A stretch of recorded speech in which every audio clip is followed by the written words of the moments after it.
which one's the best crypto asset? Well, Bitcoin's the best crypto asset. Okay, what's the second best? There is no second best crypto asset. Or is there? Bitcoin bonkers Michael Saylor has been riding the no second best mantra into the sunset ever since his humdrum software company MicroStrategy mutated into the BTC guzzling leviathan that it is today. But in a daring challenge to Saylorian orthodoxy, one company has decided to do for Ethereum what Strategy does for Bitcoin. And if you think that sounds brave, wait until you find out about the peculiar scheme that casts this unlikely company in Ethereum's starring role.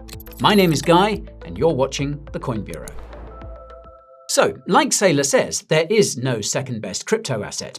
And for years, there was no second best Bitcoin corporate treasury either. But since 2023, Saylor imitators have started popping up left and right, first slowly, then all at once. Early on, we saw names like Metaplanet, the Japanese investment firm, Semler Scientific, a US health tech company, and Genius Group, a Singaporean education firm, announcing BTC corporate treasury strategies. But more recently, the field has become seriously crowded. This year, K33 Research identified more than 70 publicly traded companies that have joined the corporate treasury accumulation race.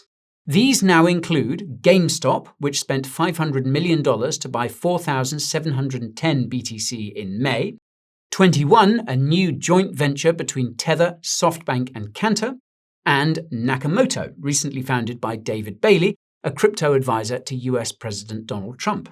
Heck, even K33 itself is now adopting a corporate BTC treasury strategy. Then there's US President Donald Trump's Trump Media and Technology Group, which recently launched a corporate Bitcoin treasury strategy backed by a $2.5 billion private placement from around 50 institutional investors. All of these competitors will be eating away at the mindshare and market formerly monopolized by Strategy. And this is one of the reasons, perhaps, that Strategy's BTC purchases have slowed recently. So, now that investors have so many leveraged BTC stocks to bet on, what's the angle for CEOs who want to follow the Saylor playbook? How can they capture enough attention to pump their stock? Well, I've got an idea. Hear me out. There is a second best crypto asset. Yes, I can see the headlines now. Instead of BTC, you could make history as the first publicly traded company to announce that your primary treasury reserve asset is ETH. I don't think that one's been done yet. So it's worth a shot, right? Especially if you only have a tiny corporate treasury to begin with. Then you've really got nothing to lose. I guess if you're a larger company with substantial treasury holdings, then this would be a riskier proposition because, ETH isn't exactly famous for its wealth-storing properties these days. Although, you may have noticed, ETH has been outperforming BTC recently, which is pretty encouraging. And if you're planning on buying or selling ETH or any other crypto on an exchange, then be sure to check out the Coin Bureau deals page first, linked to down below. It's got sign-up bonuses of up to $100,000 and cashback deposits of up to 75% on the best crypto exchanges, as well as trading fee discounts of up to 50%. These free deals can save you more than you might think, so take advantage of them while they're still available. Anyway, I won't beat around the bush any further. If you haven't heard, Consensys and a gaggle of top crypto VCs have just saved a tiny company from going out of business by handing it hundreds of millions of dollars to buy and hold ETH as its corporate treasury's primary reserve asset. In an abrupt pivot from its struggling core business, this company now says it wants to become the biggest publicly traded holder of ETH, to which we can only say, well, good luck flipping Coinbase, which is Ethereum's largest node operator, holding 6.6 million ETH and controlling 11.4% of the entire supply of staked ETH.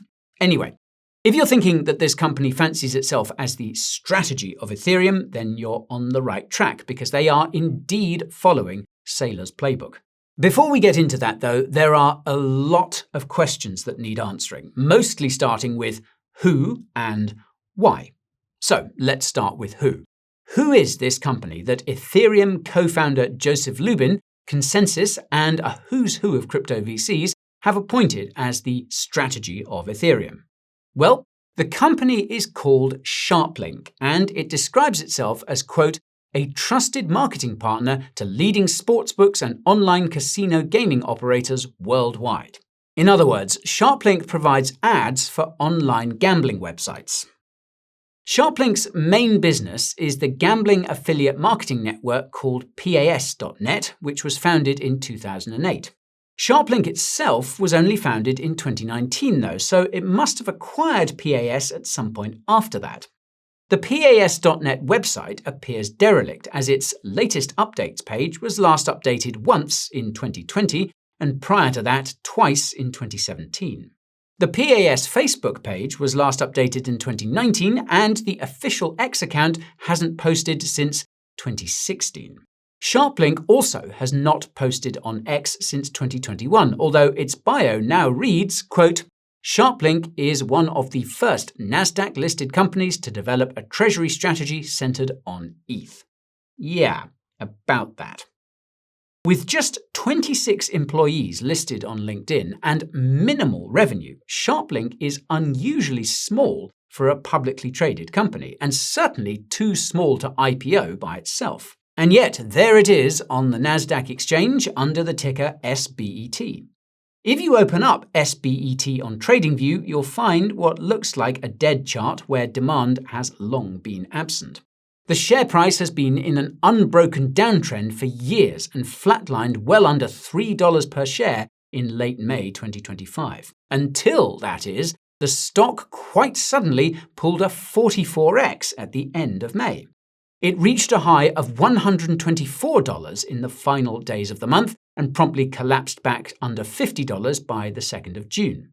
This is the classic candlestick formation that appears when crypto's powers that be abruptly appoint a random microcap company as the strategy of Ethereum. So, not that surprising, really.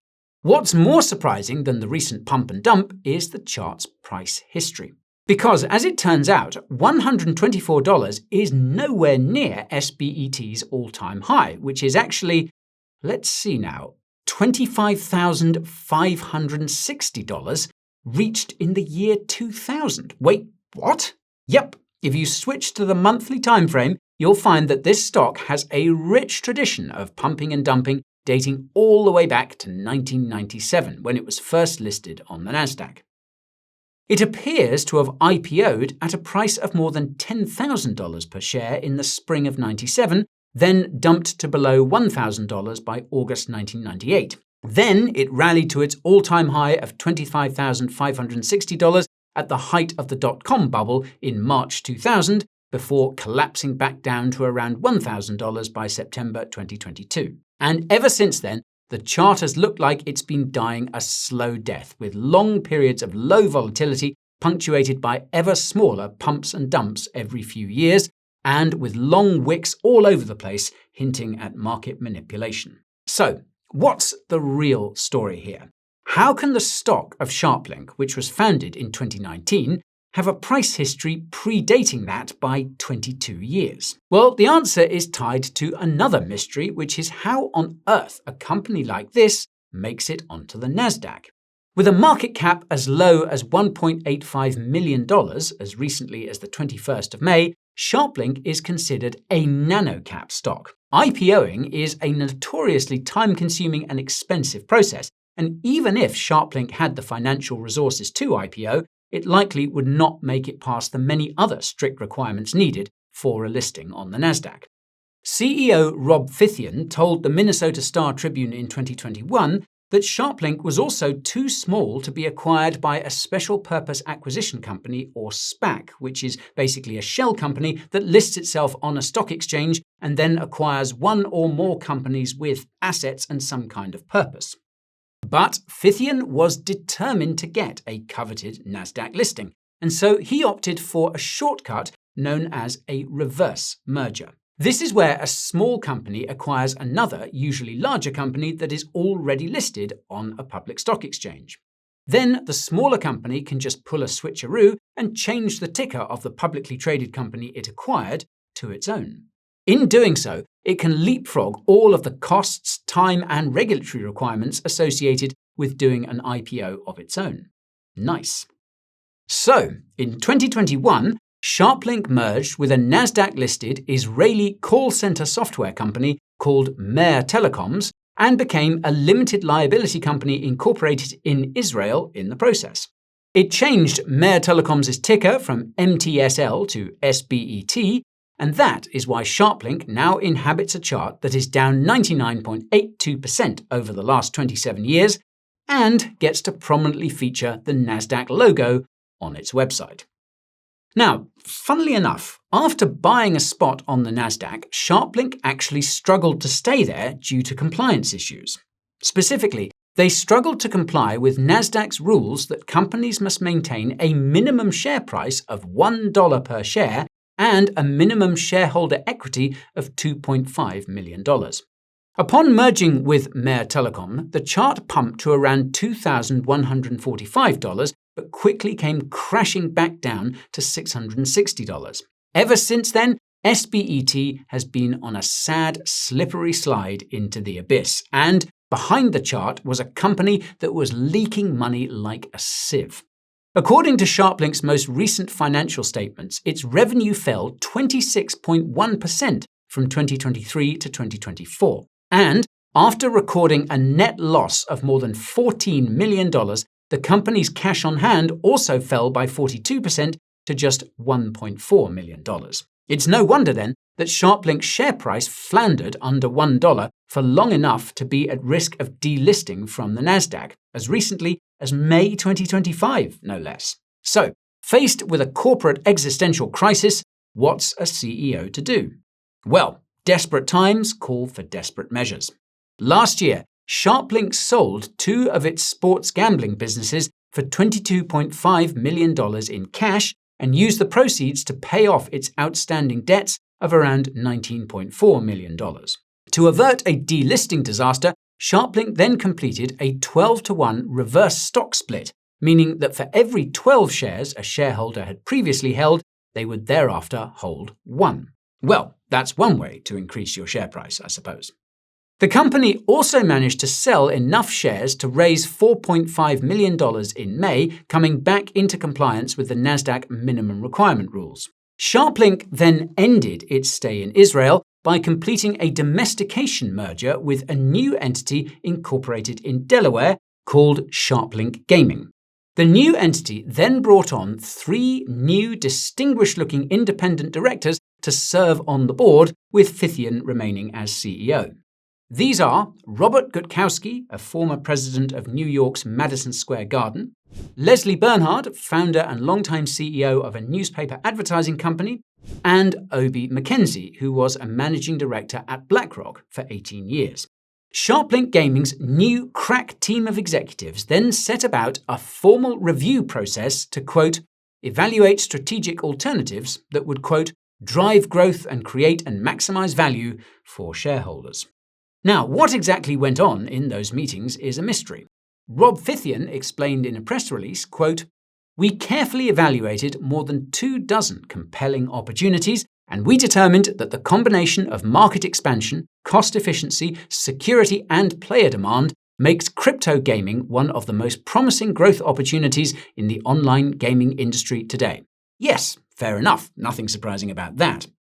But just how this review process ended in Ethereum co-founder Joseph Lubin joining the board of SharpLink Gaming and the company being handed $425 million by Consensys, Galaxy Digital, Ondo, Pantera Capital, Electric Capital, and at least 8 other crypto VCs is a question we'd dearly love to know the answer to. And by the way, if you're enjoying the video so far, then smash that like button to let us know, and subscribe to the channel and ping that notification bell so you don't miss the next one. So then, we now know the who of this whole situation, but the why is a bit more elusive. SharpLink's motive is no mystery, of course. Anyone leading a company on the verge of extinction would give the shirt off their back to sign a $425 million funding round.